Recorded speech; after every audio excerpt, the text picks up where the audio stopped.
You're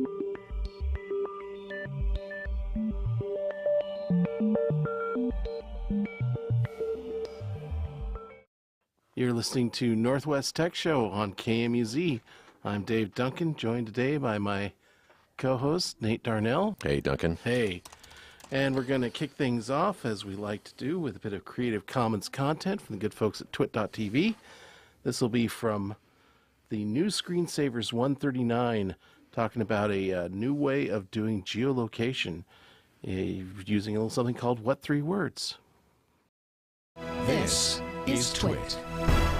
Hey, I'm really excited about this. I read the news story that Mercedes, in their navigation system, you know, typically a navigation system, you enter in an address. Right. Although there are many places in the world, Venice, Italy, for instance, there's no addresses. You go there, it's the house on the left after the fire hydrant over by the gondola. You don't. So it must be the worst thing in the world, be a mailman in Venice. It's pretty bad, actually. You know about this? Oh, yeah. Well, yes, even in Rome, it's not easy. Crazy, I bet. You give someone an address, and they'll look at it, and they're like, I don't really know where that is. I can get you close. I'm like, well, how does that work? So the other way to do it that's exactly right is what the GPS system uses, which is longitude and latitude, and every point on the planet can be, you know, located with longitude and latitude. But go ahead and try to remember 40 minutes. I don't remember that. You know, 3 seconds. Sorry. That's crazy. So Chris Sheldrick came up with a better way. Every 10-foot square, 3 meters square on the planet, every one can map to 3 words. I want to hear how this is done. The site is called what3words.com, and the reason Mercedes is in is they're putting it in their navigation system. Joining us right now, co-founder and CEO of What Three Words, I take it from the UK, Chris Sheldrick. Hi, Chris. Hi there. Yes, from the UK, but currently in Vegas at CES. Ah, okay. So, in fact, at CES, Mercedes kind of threw a little more money in the pot, took 10% stake in What Three Words. Congratulations. Thank you very much. No, it's good to have them on board. I love this idea, but you've been at this for how long? This is our 5th year now of What Three Words. So, yeah, it started as an idea, and I guess it's now a bit of an ecosystem. Was it like a kind of crazy, were you in the hot tub when you thought this up? What's the story? What's the genesis? Well, basically for 10 years I worked in the music business, and my job was to get people like bands and production companies to actually just arrive at the right loading entrance to a concert venue. And, you know, we just did this every day, and people just used to get lost, call up going, look, I've put the address into my GPS and I'm by a tree and a lamppost and I can't see anything. And it just annoyed me a lot. I tried to get people using longitude and latitude, as you say, and then people would then call and go, hang on, where's the degrees button on my phone? Yeah. On one day, like a truck driver mixed up a 4 and a 5, ended up an hour north of Rome in Italy, not south of Rome. Not good. So I guess, yeah, not good. That was a stressful day. So basically, I just chatted it through with a friend of mine who's a mathematician. I was like, how do we compress like longitude and latitude into something which is so easy that it's like totally musician-proof, that no one's going to mess this up? And that's really how we had the idea. We were like, look, we just need to make something shorter. We can't remember 16 digits. And people have tried this with an alphanumeric code, but they have to be like 9 or 10 characters, and that's a bit like trying to use a Wi-Fi password, or the default Wi-Fi password, let's say. So our idea was, if we just use words from the dictionary, like table, chair, spoon, and so on, and we just name every 10-foot by 10-foot square in the world, of which there are 57 trillion, we can do that, and we don't run out of word combinations. So literally, square number 1 is table, chair, spoon. Square number 2 is toffee, branch, pyramid, and so on and so on. And you literally cover from the top of Alaska down to the bottom of New Zealand, and there's enough. So if I say, look, come to my office at Index Home Raft, it's the only one in the world. No area code, no country code. I do notice, though, because they're 10-foot squares, that it's probably a good idea to pick the door to a place. Yeah. And what do you do about floors? Is there... So today we just do the whole thing in 2D. Like, there's a hard enough time just getting people to the actual entrance of a building. You could say coffee, toffee, spoon, 3rd floor. Yeah, exactly. Well, Yeah, I mean, if you get exactly. them close enough, that's the thing. People are accustomed to an address which might get you somewhere close to where you're supposed to be, and then you just explore till you find it. Right. You just explained what I couldn't figure out, which is with that 10-foot square, you can say this window, this bush, this door. My office has a different 3 words that are on Precisely. front door. And now, how did you pick the words? First of all, how big is the vocabulary? So we use 40,000 words in the English version. Now, that's a lot of words, but to be honest, we only need to use 25,000 words to cover the land on Earth. So what happens is in somewhere like, I don't know, Las Vegas, where I am now, you might find table, chair, spoon, pretty simple words. And in the Antarctic, you might find dodecahedron, hydraulics, esoterically, or something. I noticed the word twit is in your vocabulary, but it's in Alaska. Oh, great. Okay, so that's good. But yeah, so there's basically when people use it, it's probably going to be words they know. Is how we configure it. And do you look for words that people can visualize? Because that is one of the things that helps you remember this. Is you can. It's a way of. It's actually a memory trick, isn't it? To kind of visualize it. Could you do that with this? We're glow walnut nasal, by the way. Which, naturally, that would be us. Yeah. So actually, you don't need to try too hard, because if you're a glow walnut nasal, what we probably do is put glows plural walnut nasal, I don't know, in maybe Tokyo, Japan or something. So if you make a typo or you slightly misremember it, the app's going to jump in and go, you probably didn't want to take an 82-hour ferry across the world. You probably meant glow walnut nasal, which is near you. So actually, you can be a bit lazy, make some typos, and it'll help you. But yeah, there's no kind of rhyme or reason to where the words are. They will just appear random to you. That's smart, because if I did it, I would put it in a grid. I would say glow is like longitude; it goes all the way down. Right. But that would cause more errors, wouldn't it? People would get close, but maybe 100 miles north or south if there was a typo. That's exactly it. Yeah. So imagine my truck driver in Rome. He was actually driving from France that day, so he put in the latitude and longitude, and because he didn't know he'd made an error, because the place he typed in was still kind of near Rome, he just set off to the wrong place. So that's what made me think, hang on, let's not do it like that, even though it seems like the logical way.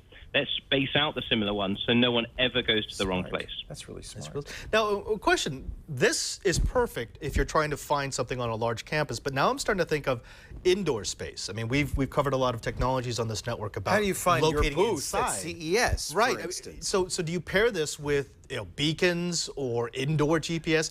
If I wanted to take this to the next logical step, which is to make it usable inside a space, how do I do that?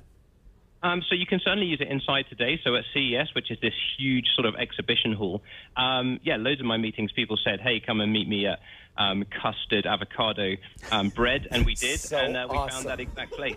That is so awesome. Well, it's because you tie into mapping programs, right? So, for instance, when I go to what3words.com and I type in glow walnut nasal, I can then send the result to Google Maps. Right. So you're letting Google Maps do the indoor mapping in effect, right?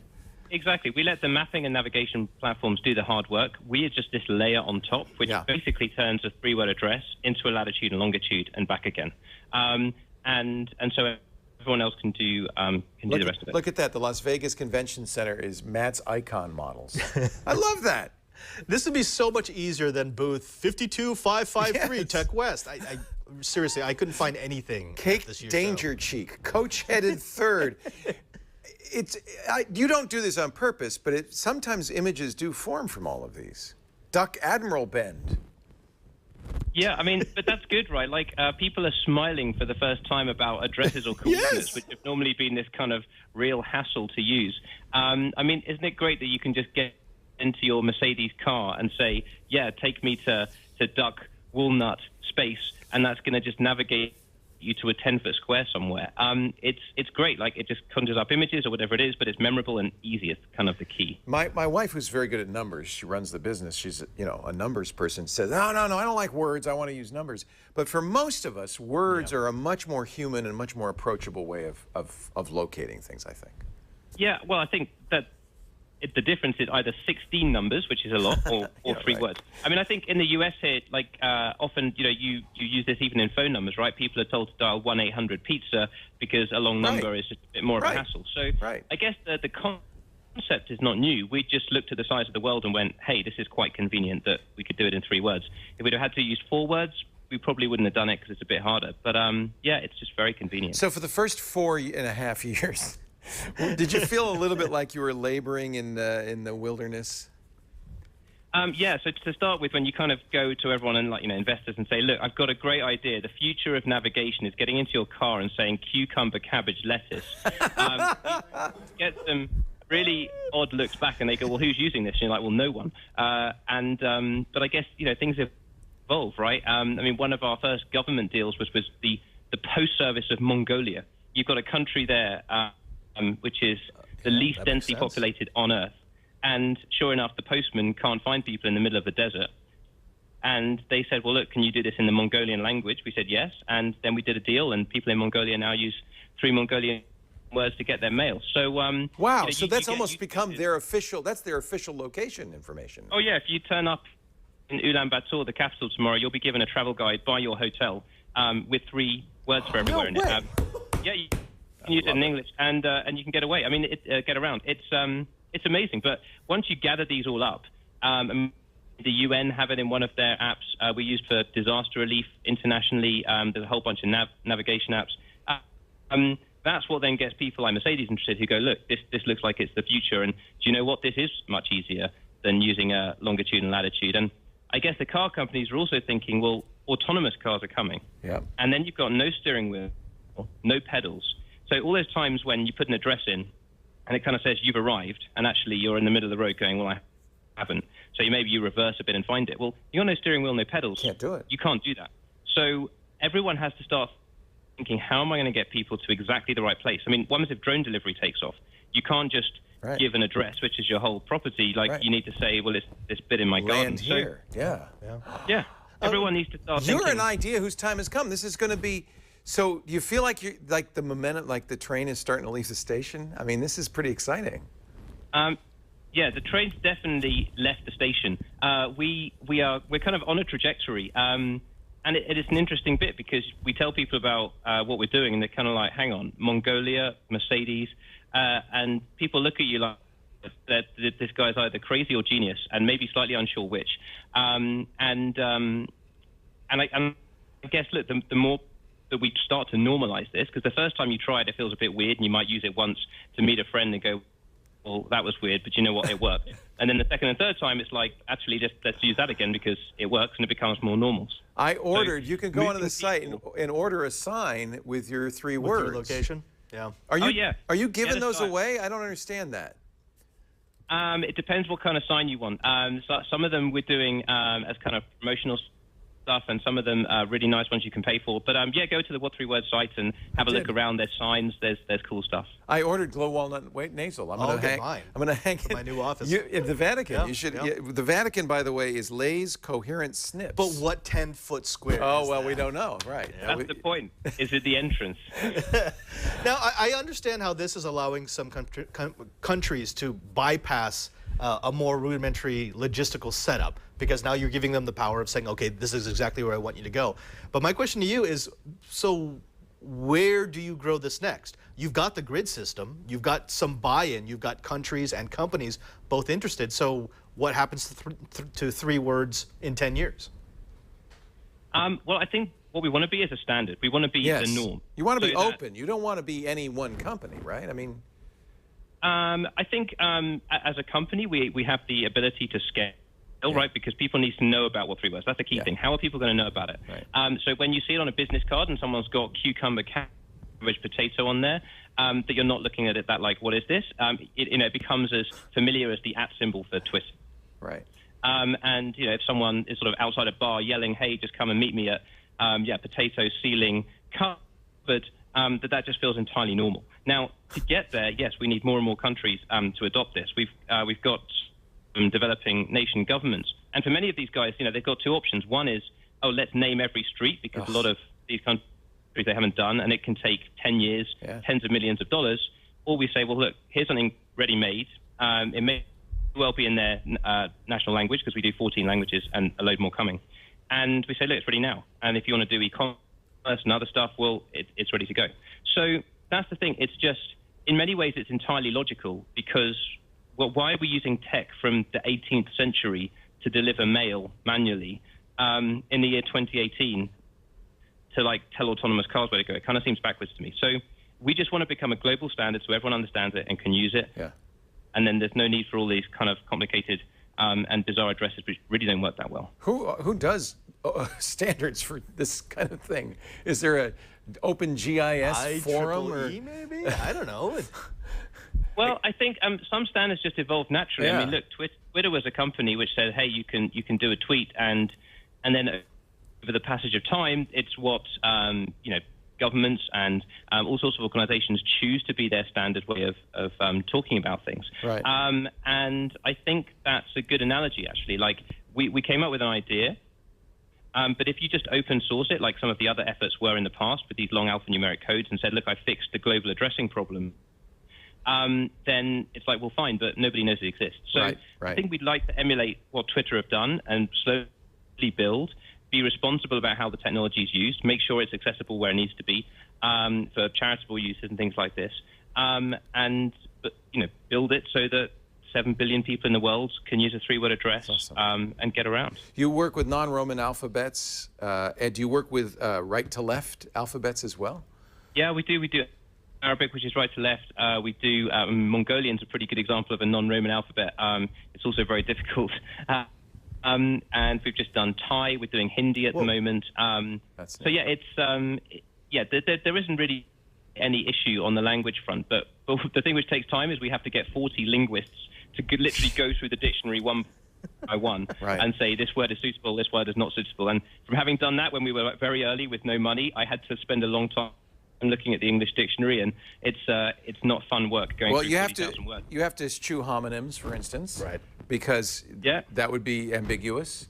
It's not. I can see why it's difficult, especially 40,000 words. That's a fairly large vocabulary. But you know what you've just done, though? You've just created a new gold rush, because there are going to be companies looking at this, trying to get the 3 perfect words. They want like gold, platinum, diamond. They're gonna be setting up their headquarters in places where they can get these. I just want to say we're moving the Twit studios to Prudhoe Bay, Alaska, where right. twit.twit.twit is, and that will be our new headquarters. Easy to remember. That would be a great story. Tell us when you do. I will.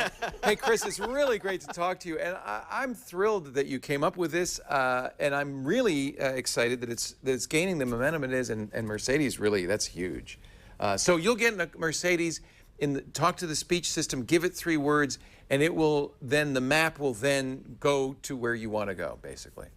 Yeah, exactly. Just say, navigate me to table, chair, spoon. The Mercedes will just say, great, off we go. That's amazing. I love it.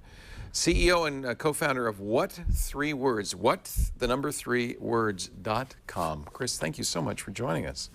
Pleasure, guys. Thanks for having me. Oh, I appreciate it. And you're listening to Northwest Tech Show on KMUZ. That was Creative Commons content from New Screensavers 139. What 3 words? Well, yeah, so, you kind of made it, I guess, when Mercedes is putting you in their GPS system. That's impressive. So it's, have you ever had GPS kind of deliver you to the wrong spot, or kind of left you guessing on where to go from, the point it brought you to? I'm trying to think of any epic fails. And that's when I landed in the middle of a gunfight. Yeah. Honestly, I haven't had any epic fails with the car's integrated GPS system. Mm-hmm. I have, though, had some epic fails with the mapping system on the phone. Yeah, me too. As a matter of fact, even for KMUZ, I often tell people, please go to our the webpage that has the map and see where we actually are, because a lot of times GPS will take people to a different part of Division Street. Right. So the difference being, and I don't know if this is so much a matter of the technology or the amount of focus that's actually being placed on real information. Yeah. But the older GPS, the older navigation system that I have in my Mercedes, is actually based on DVD data sets that were gathered from. Wait a minute. Let me put in the DVD for this state here. Okay. Or continent. Or continent, yeah. And it has a list of street names, zip codes, physical addresses that were gleaned from public databases. And Lord help you if there's any construction going on, because Right, and that could be a problem. But based on the system that I have was updated maybe 10 years ago. it's like, please drive straight through this building. So it's like, no, I don't think I'm going to do that. I've never had any major problems going from like one major city to another, like taking major routes or highways. Sure. What's the bigger fiddly bits, bigger issue has been inside the metropolitan areas where or in new housing developments where it just gives you like this blank lot. And there are apparently 40 houses in there. Yeah. But my system wasn't updated. On the other hand, with the phone, the car has always got me within like close proximity, and then like if it was a new development, there just was no data. On the other hand, the phone has sent me as far away as like 3,000 miles away, like to a different state. And even when I typed in the right state, like its index point, I don't know what happened to the software, but it like sent me to Rhode Island instead of New York. And I went back and I corrected it, and it still sent me to Rhode Island instead of New York. And I'm like, I'm just done. Okay, I guess I got to get a neighboring address or something. Exactly. Well, my epic fail was the first time I used a GPS. I was going on a trip to Canada. I'm like, okay, cool. I'm going to be in a place where I don't know the streets. This is going to be perfect. And I confirmed that I had it was set. It was one that had sets in it for U.S. and Canada. It's like, okay, cool. And then in that time, it was new enough. It wasn't using DVDs. It was downloading its data sets from the net, but they were still relatively static between. It wasn't doing real time fetches. It was like, okay, time for the next major update, and it patches everything, kind of updates. So I was in Vancouver, BC, and it was taking me to this conference center out on the little island of downtown there. And, it's like, okay, cool. So supposedly I'm like 5 or 10 minutes away from between my hotel and where the conference was. And it's like, okay, just get on this road that goes over a bridge. It's like, okay, fine, I'm on that. And I'm just starting across the bridge when it tells me like to turn right. And I'm like, what am I supposed to like dive through the railing? What's going on? I think, well, it's got to be coming up here. And I went all the way across, and and it's telling me I'm completely in the wrong. No, it's just like, oh, you're telling me basically to go back. I'm like, okay. So I turn around and go back, and it gets me on the same street. And I was like, okay, I did that a couple times, and then I it's like I must have missed something. I finally had to just pull over and ask somebody. It's like, okay, I'm trying to get to this conference center. What's the way? It's like, well, you go take the lower bridge. I was like, wait, the lower bridge? There was two roads with the exact same name stacked one on top of the other. And the lower one is the one that had the exit I was supposed to take. So as far as I could tell, by the name of the street, it was fine. As far as I could tell on the map, it was fine. I was right where I was supposed to be, but I was, 30 feet up.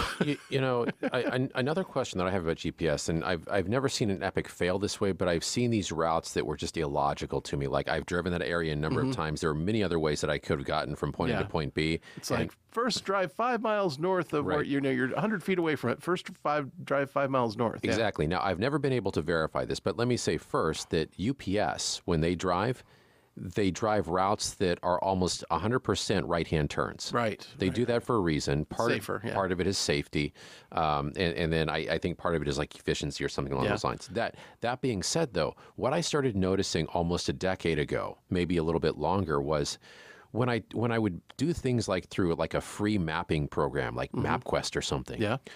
I would inevitably drive past big box stores. It's like all of these retail Simply establishments. By you're taking on a tour of all the Starbucks in the town. Exactly. And it was like, okay, somebody's getting paid here. Someone getting paid. Nothing happens for free. Yeah. What's the model in this system? Because I could have gone a back road and gotten there 15 minutes earlier and not driven past, 5 big box stores, 20 coffee places, you name it. But I'm almost 100% certain that there is a monetization model behind the scenes where somebody's moving money from point A to point B in order to drive large numbers of cars a certain direction, to get more exposure. It's no different than the end cap, in my opinion, at the grocery store, where it's like, look, Oh yeah, premium space. yes, money changes hands secretly to get those products at the very end where they're going to get the greatest exposure. You know, money changes hands secretly to drive those cars past all of those, retail outlets to get more exposure, to get people to drive in. Oh, I need this. My wife just sent me a text. I've got to go get that on the way home. Right. Otherwise, I'm getting divorced, so I better go in and get it now. Yeah. Well, back to the what three words, there was a couple things. I mean, well, one was one that I wanted to touch on. One was just the whole thing of having a commercial licensor of something that they want us to be dependent on. So, nobody owns GPS coordinates, but, they to use this. Now, I think this is going to be something like kind of like MP3s where the only one paying for the technology is people who are using it in their products. Like, for example, Mercedes or Mongolia, that they made contracts with them to make that thing happen. So one of the upsides they were talking about, being able to deliver you to any 10 square foot area, and therefore you could take someone right to a door or maybe to some place that was indoors, like a place inside a mall or something. Also that to avoid typos causing confusion, that they tried to make it so that no locations that were nearby would have remotely similar addresses, so that it could fix typos and take you to where you're actually supposed to be, because it's probably the one that's less than 100 miles away. So another little neat side effect of this system is that where there are several squares that are, equally useful for, it puts you near enough the door that it's pretty obvious where you're supposed to go. That means you've got some choices of very different three word sets that you can pick as your kind of the one you use. Like I was just looking at the station here, and I was kind of moving the map around, and darned if one of the addresses that popped up wasn't rewarding bands wire. And I was like, okay, for a radio station, that's actually a pretty easy one to remember. So I think there's a lot of opportunity for being able to find some address that is either so cool that it's memorable, or there is some arguable connection logically to the address you're going to. So that's a pretty nice thing. That's, again, one of those things of statistics working for us, is that just by chance, when the words are random, we'll be able to, our ability to find meaning in words is strong enough that we'll probably find one of those that's good. And that's also somewhat helped by, even though they're using 40,000 words, they prioritize the good words for populated areas. So you're gonna maybe get xylophone, pissing, and voosing, you're gonna get some weird string of consonants or something for out in the middle of the ocean or in the Antarctic. But in Salem, you're gonna get something where it's like, okay, those are words that I've actually heard of before, and they're fairly easy to remember. And the more common a word they are, the more likely they are to string together into something that is meaningful. So, all right. So that's one concern I did have that I didn't hear addressed here is they were talking about translations.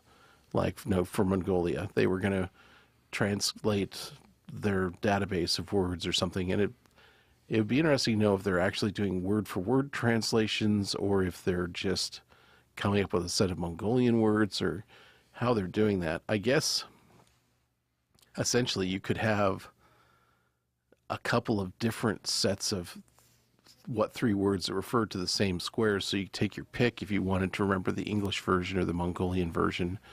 But it did occur to me that a lot of times when you're translating between languages, that sometimes there's some ambiguity over what word translates to what word in the other language, and sometimes maybe two words map to one, that kind of thing. So if they do an actual literal translation kind of system, then it might actually lead to exactly the sort of ambiguity that they tried to avoid by not having similar words near each other.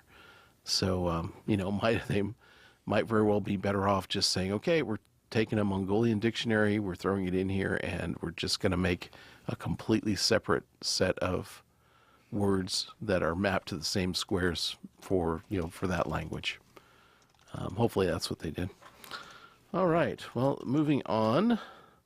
I have another little Creative Commons clip here. This is from Security Now 646. This is going to be talking about the new privacy mode in Skype. This is Twit. I thought it was interesting that Skype has Microsoft and Skype have announced a partnership with Signal. We're very bullish about Signal. It is, we did a podcast on it. We've talked about it a number of times. I took a deep dive and completely read the spec.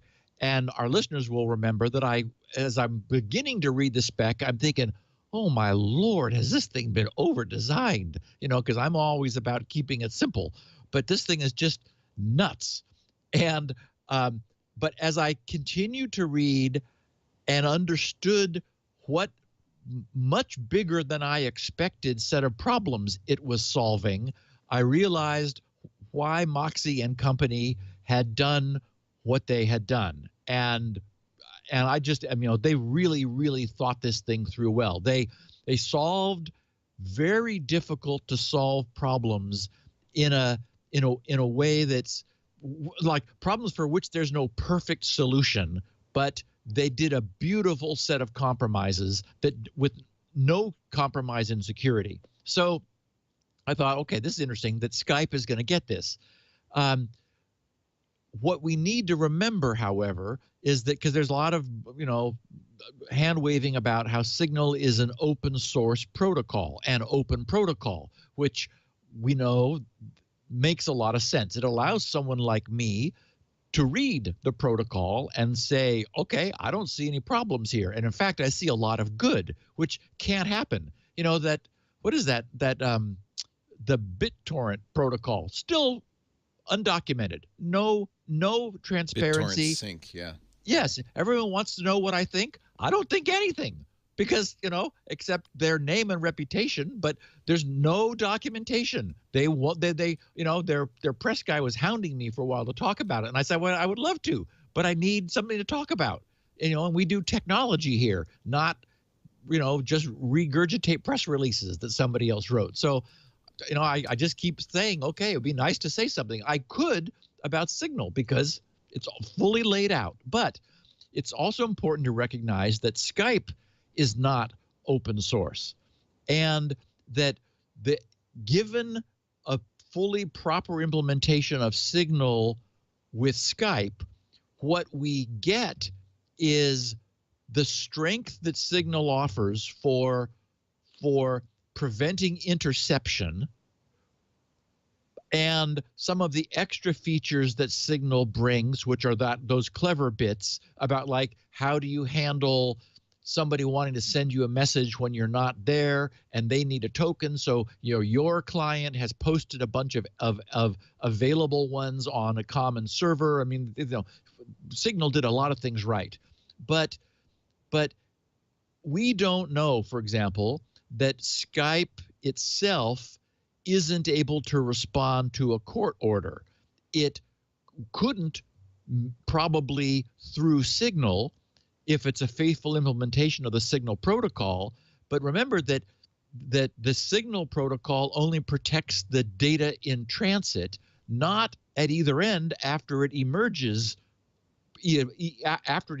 from Signal or before it goes in for that encryption. So because it's all packaged into a Skype client, there could be any kind of, other means for secreting the communications out. So it's certainly nice, but I sort of wanted to temper any concept that, this means that Skype itself is absolutely secure and we can, send state secrets back and forth. No, it's sort of good that it is, but in my opinion, in no way does this even make it more safe, because while it's nice to have Signal connecting the endpoints, that's, as we know, security tends to attack the weakest link.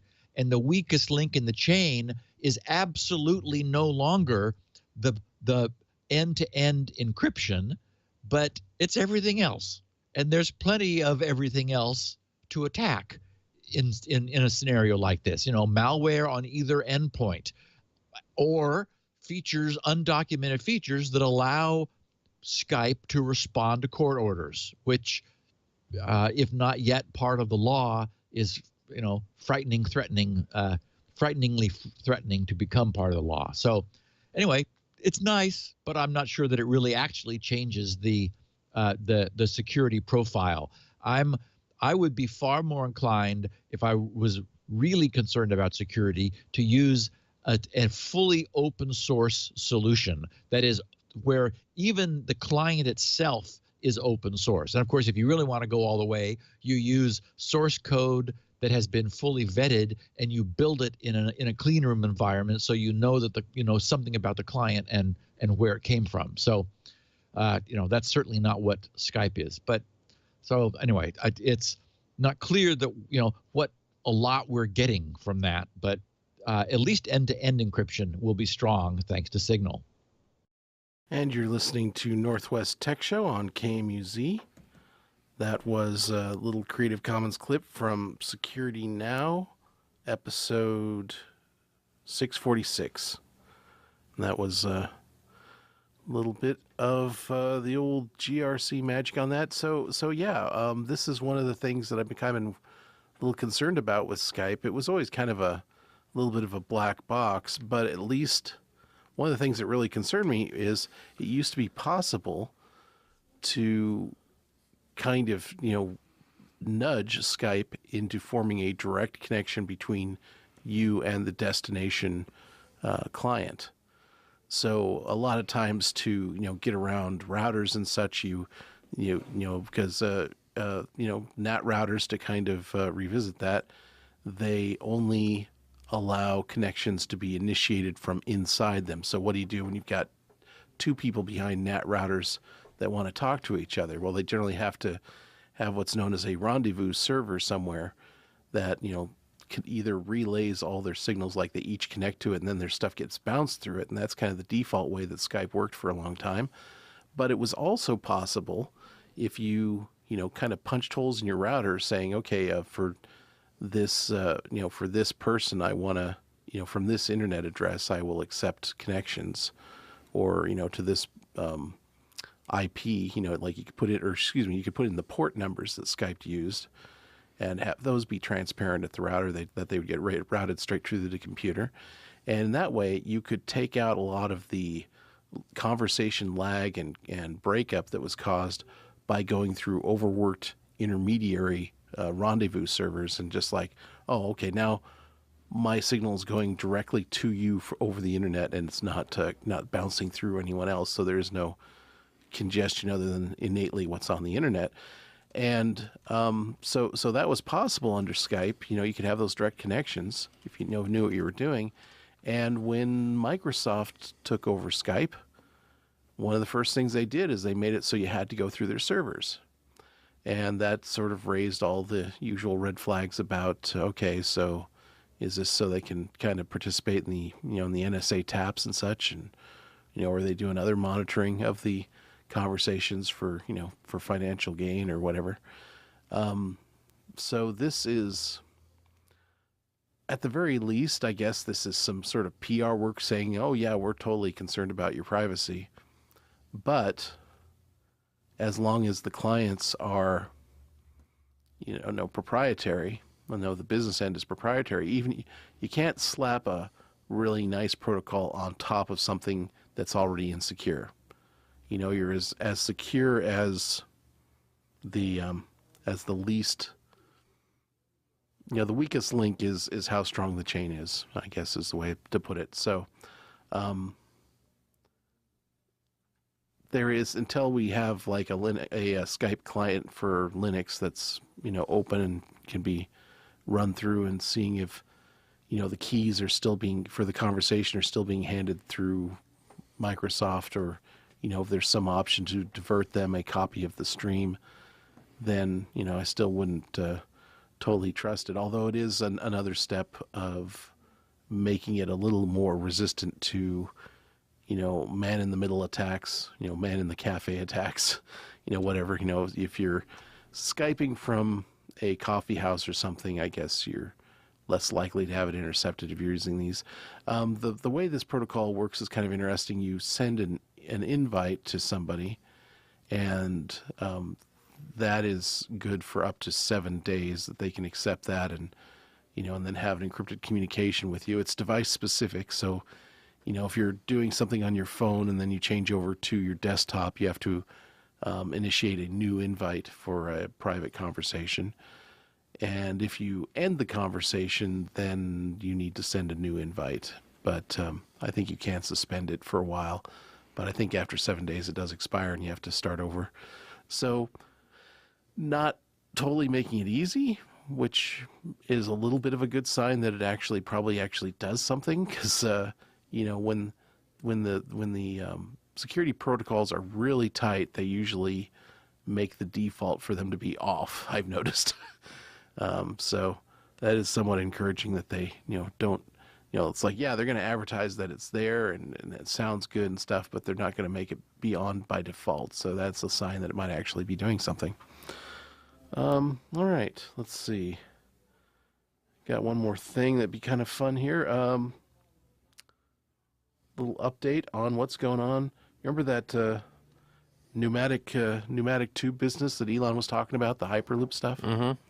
So here's the old bank. Yeah. It's like it's like the old bank, except you get your whole body in there and just go woo right through the tube. So, yeah, he's been talking about.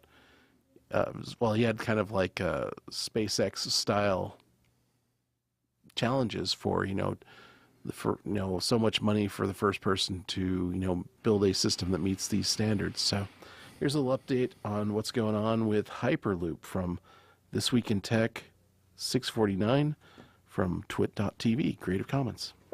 This is Twit. Jason Heiner, your final thoughts. Anything we missed? Any big stories that you need to tell people about?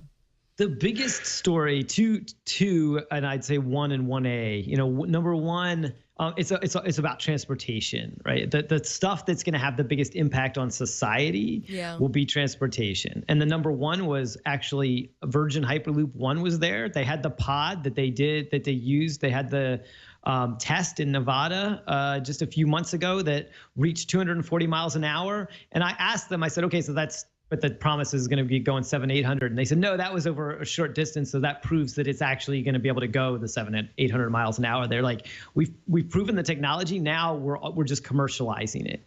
And it's all about, they're picking where the routes they're going to put it are and all of that. And we talked about, if they had it going from LA to Las Vegas, right? How long would it take? It'd be just under 30 minutes. And so But the thing that they did, which I thought was good, was they're thinking of it not as just a tube you hop in, but as a whole ecosystem. So they're making their data available for what they do, available to other transportation systems, to Google Maps, to others, and they're taking in all of the data that these existing routes will take, right? Like there are APIs for Lyft and there are APIs for public transportation, and they announced, or what they showed off, at least in private meetings, was this app that where you'll design your ride, right? From for example, from Las Vegas to Santa Monica Pier, and it'll show you the fastest,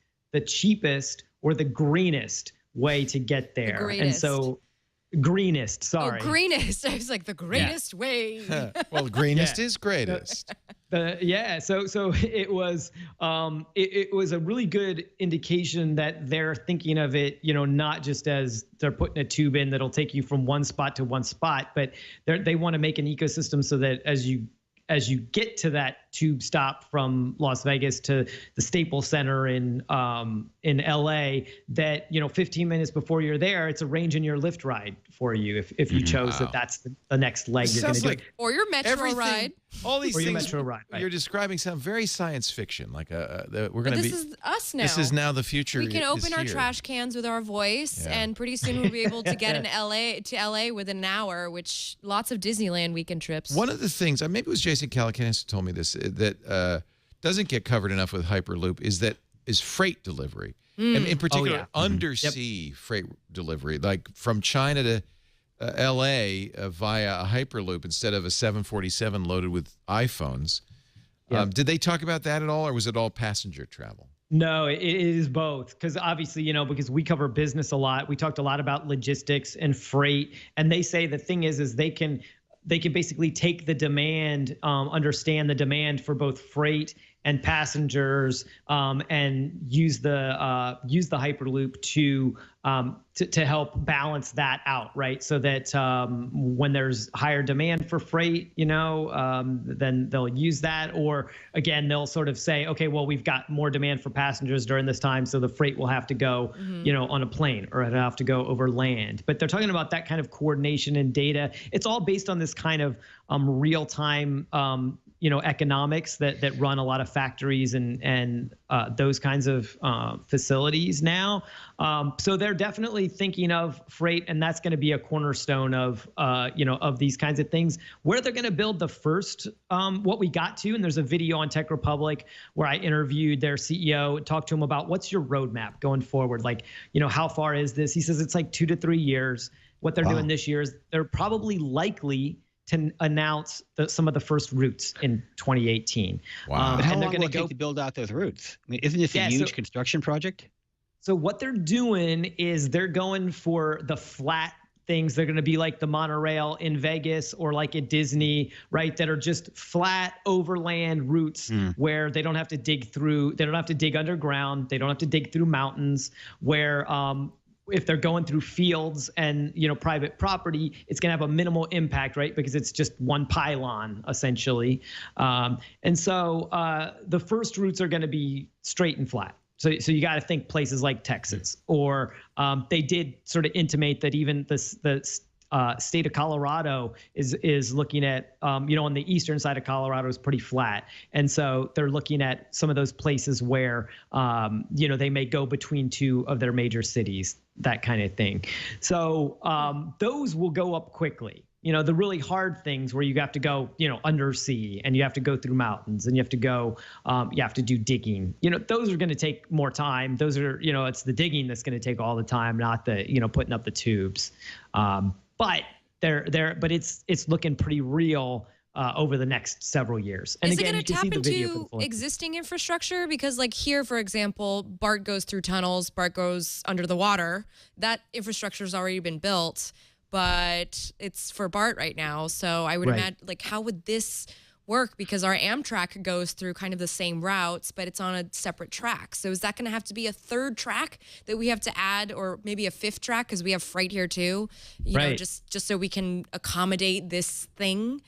Yeah, exactly. Great question. I think I would expect, this is just my own speculation, right? I would expect they're going to sign some of those deals like that with some existing train and, track and tunnel infrastructure to say, let's replace what you've got with newer technology and create a better, experience. Yeah. So that's just my own speculation. It's a here we go. Get ready. Fasten we're gonna your watch seatbelt. it. It's a pneumatic tube. Of course, if you're a human, you don't want it to accelerate too fast, or your brains will end up in the back. Is this real? This is from your video on Tech Republic. Is this real? We go that fast on airplanes, right? Yeah, but I guess true, so. We do. We have no idea we're going that fast. Okay, that's a good point. All right. Right. So it's like an airplane, So but it'd it's be in a tube. pressurized on the inside, that sort of thing? Like climate it'll controlled? have to be. Yeah, like it'll the have way to be. airplanes are. Yeah, it's sealed. Yeah. Oh, yeah. Yeah. Yep.